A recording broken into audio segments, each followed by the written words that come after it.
ফের আরও একবার ইডির কবলে সুজিত বসু। পুরনিয়োগ দুর্নীতি মামলায় প্রাক্তন দমকল মন্ত্রী সুজিত বসু এদিন সল্টলেকের সিজিও কমপ্লেক্সে ইডির তদন্তকারীদের মুখোমুখি হলেন। আজ 11ই মে ইডির তদন্তকারী আধিকারিকদের মুখোমুখি হলেন সুজিত বসু।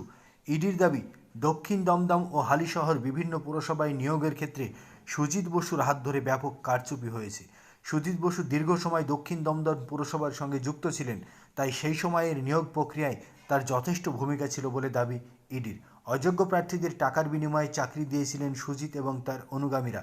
এর আগেও মামলায় ধৃত অয়নশীল এবং অন্যান্য অভিযুক্তদের জেরা করে তাদের বাড়ি থেকে উদ্ধার হওয়া নথির ভিত্তিতে সুজিত বসুর নাম উঠে আসে, আর তারপরেই সুজিত বসুকে তলব করেছিল ইডি। সেই মামলায় আজ ফের 11ই মে সুজিত বসু ইডি অফিসে পৌঁছলেন। ইডি অফিসে হাজিরা দেওয়ার সময় সুজিত বসুকে কার্যত বিধ্বস্ত মনে হচ্ছিল। দক্ষিণ দমদম পুরসভার প্রাক্তন উপপৌরপ্রধান হিসেবে থাকাকালীন এই পুরসভার নিয়োগ প্রক্রিয়া নিয়ে তাকে একাধিক জিজ্ঞাসাবাদ করতে চায় এনফোর্সমেন্ট ডিরেক্টরেট। জিজ্ঞাসাবাদে সন্তুষ্ট না হলে গ্রেপ্তার করা হতে পারে, এমন সূত্রের খবর। সূত্র মারফত খবর পাওয়া যাচ্ছে, আজ সকাল সকাল নির্দিষ্ট সময়ের আগেই সুজিত বসু ইডির দপ্তরে পৌঁছে যান। ভোট গণনার পর বিজেপি কর্মীদের মারধরের অভিযোগে শুভেন্দুবাবুর অ্যাকশন শুরু। ভোট গণনার পর গোটা রাজ্যে দেখা গিয়েছে তৃণমূলের কর্মীরা গেরুয়া আবির মেখে বিজেপির নকল কর্মী সেজে কখনো বিজেপি কর্মীদের বাড়িতে, কখনো তৃণমূল কর্মীদের বাড়িতে হামলা করেছে। এই ঘটনায় বিজেপি কর্মীরা যতটা না দায়ী, তার থেকে বেশি দায়ী তৃণমূল আশ্রিত দুষ্কৃতীরা।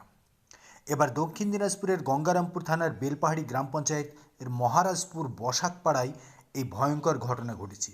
মারধর করা হয়েছে তৃণমূল আশ্রিত দুষ্কৃতীদের বিরুদ্ধে বিজেপি কর্মীদের।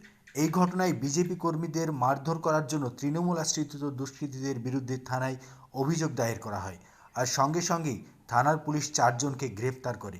গ্রেপ্তার পরে দেখা যায় যে ওই 4জন যারা বিজেপি কর্মীর বাড়িতে গেরুয়া আবির মেখে হামলা করেছিল, তারা আদতে তৃণমূলের পুরাতন কর্মী এবং দুষ্কৃতী। রবিবার কলকাতায় ওই ঘটনাকে নিয়ে শোরগোল পড়ে যায়।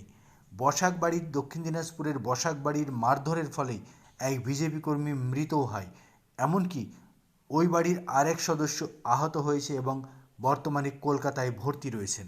এই ঘটনা জুড়ে রাজ্য রাজনীতিতে যেমন শোরগোল পড়ে যায়, ঠিক তখনই কড়া পদক্ষেপ নেন দক্ষিণ দিনাজপুরের পুলিশ প্রশাসন।